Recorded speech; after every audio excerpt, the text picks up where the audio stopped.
తేల్చి చెప్పిన మంత్రి ఉత్తమ్.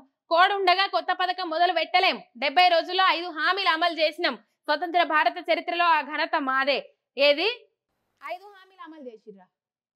ఒర్రక్కో నేను ఎక్కడ చూడలేదు. మరి ఒక ఫ్రీ బస్ అని ఎరుకున్న ముచ్చట 5 హామీలు అమలు చేసిర్రా? 5 హామీలు ఎక్కడ అమలు చేసిర్రు? నేను షాక్ అవుతాన్నా.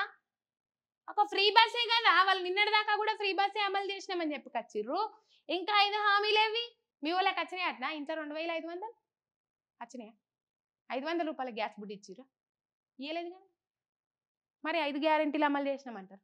రైతు భరోసా అమలు చేసిర్రా? ఏది లేదు కదా. మరి ఆడికెళ్ళి వచ్చినాయి ఈ 5 హామీలు? ఏడికెళ్ళి అమలు చేసిర్రు? మా అంటే ప్లకార్డులు. గృహజ్యోతి పథకం ఆడికే ఎక్కిచ్చిండ్రు.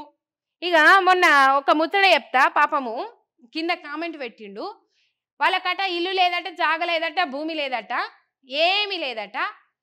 ఉచిత కరెంట్ వస్తుందని ఎదురు చూస్తేనట పాపము ఏదో గుడిసెలో ఉంటాడట. 800 రూపాయల కరెంటు బిల్లు వచ్చిందట. మరి గృహజ్యోతి పథకం ఏడు అమలు చేసినట్టు వీళ్ళు? దానికి ఆల్రెడీ బ్రేకులు పడ్డాయి. ఆల్రెడీ ముందు నుంచి అమలవుతున్న పథకాలని మీరే చెప్పిర్రు కదా. వీటికి అడ్డం లేని అడ్డు రాని ఎలక్షన్ కోడ్ మీరు అమలు చేసే వాటికి వస్తుంది. ఎందుకో మరి రేషన్ బియ్యం ఇచ్చుడు ఆపిన్రా ఎలక్షన్ కోడ్ అమలు ఉన్నదని? కాదు కదా.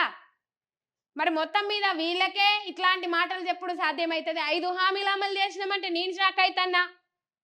మరి నేను కూడా అప్లికేషన్ పెట్టుకున్నా 2500. మరి నాకు రాకనే పాయ. నాకు గ్యాస్ బుడ్డి ఉన్నది, నేను గ్యాస్ బుడ్డికి అప్లికేషన్ పెట్టుకున్నా. ఉచిత కరెంట్ కోసం నేను అప్లికేషన్ పెట్టుకున్నా. ఏది లేకపాయే. మరి నాకే రాకపాయ. నేను వచ్చినా రాలేదని చెప్తారు అంటారేమో. ఏడికేళ్ళు వచ్చింది ఎవరన్నా? 2500 వచ్చినేమో. ప్రతి మహిళకు 2500 రూపాయలు అన్నారు. మరి ఎవరికన్నా వచ్చినేమో కింద కామెంట్లలో పెట్టుర్రి.